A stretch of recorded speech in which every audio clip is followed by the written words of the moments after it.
राम के भजनिया जबल दिया कमले सिंहा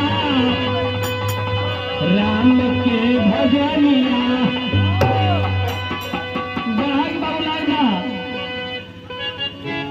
देखा भैया एक गीत लिखे रहे हैं धुन पर 4 साल पहले आए धुन के दहली बेजरा के धरती से रामा डॉक्टर हुए राजभर आई उनके सरकारी प्रोग्राम मिलल उस सरकारी प्रोग्राम में दौड़े रहा का दौड़े रहे लिखे रही सब चीज बांट जाई घर जुआर कोठा कतरी अटारी धन दौलत बाकी महतारी बाप के ना बतला का थे का खलम बाप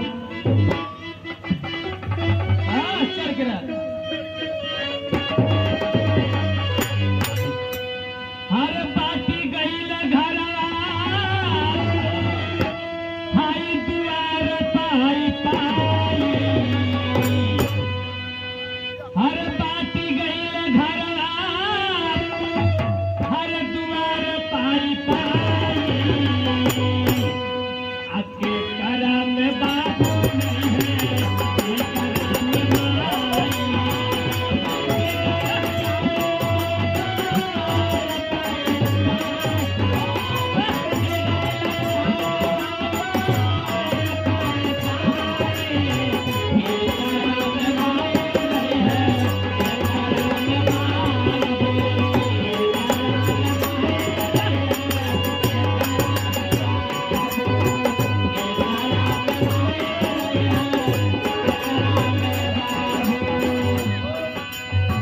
देखा भैया घर द्वार अटारी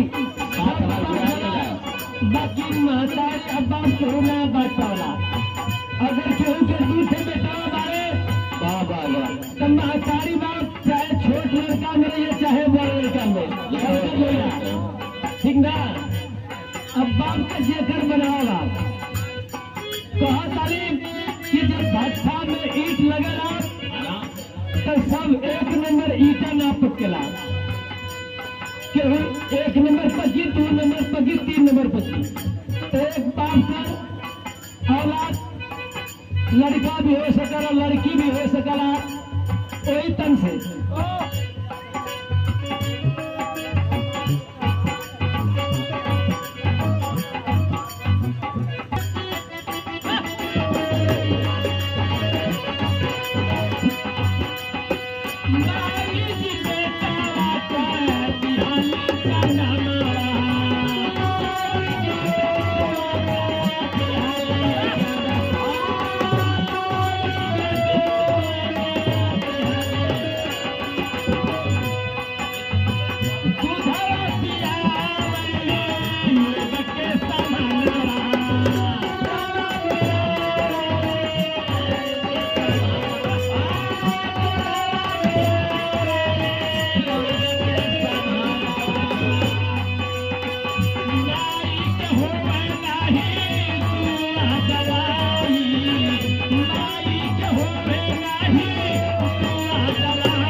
बसंताराम घर टेलर जी की तरफ से इन बहुत पुरस्कार ला भैया प्रणाम बा आत्मा के हो शांति दे श्री गुरु महाराज देखा है भैया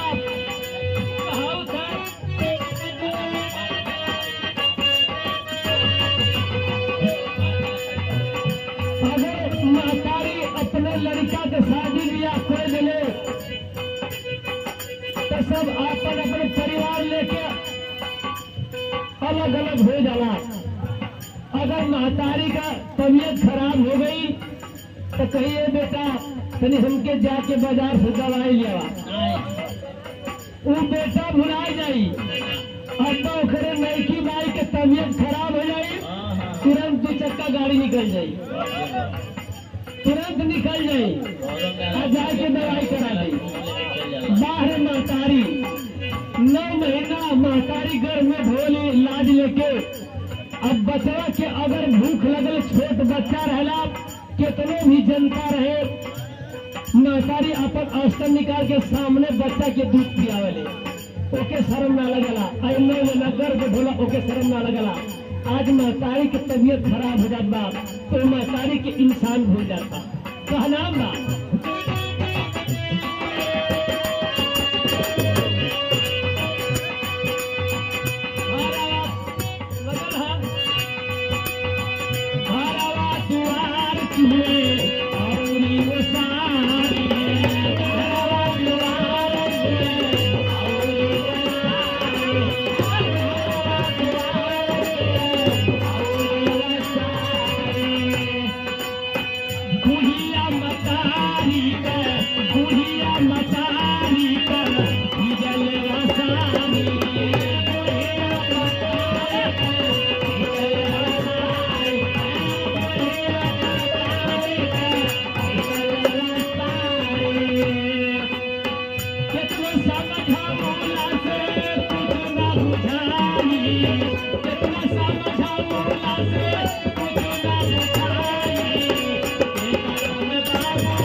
मूलभूत भाव पर श्यामा चाचा जी के तरफ से एक ज्ञान पुरस्कार बा।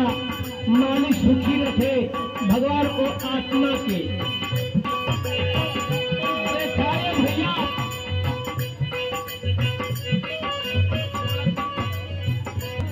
एक बूढ़ महतारी के थे मरई लोग दे दिला। आखिर में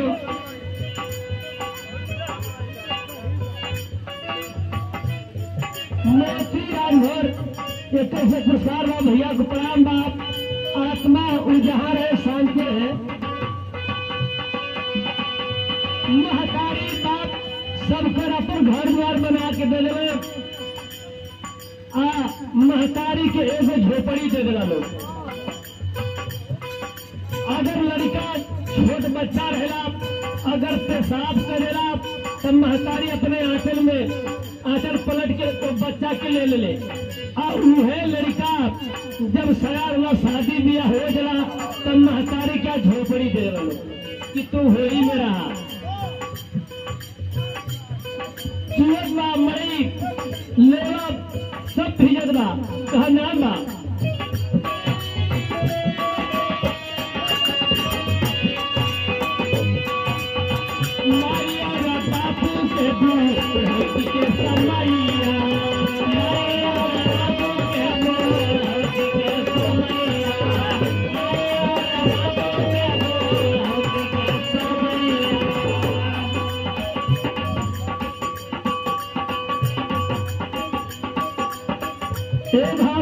हमारे रविंद्र भैया से एक से एक पुरस्कार भैया को प्रणाम बाप।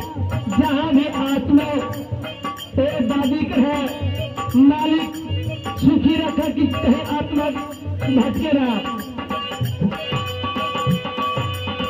माई बाबू का तेरी कोई ना उधार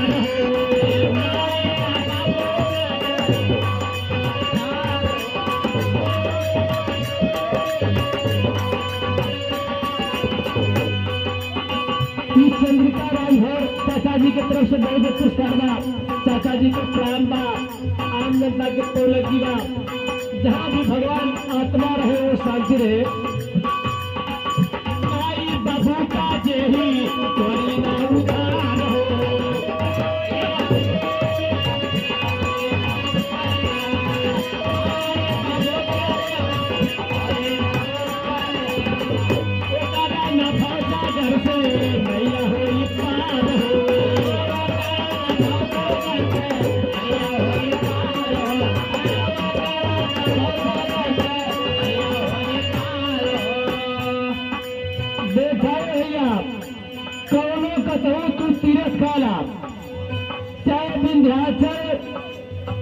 गंगा जी चाहे कोनो कोने में कोनो देवी देवता का दर्शन करा,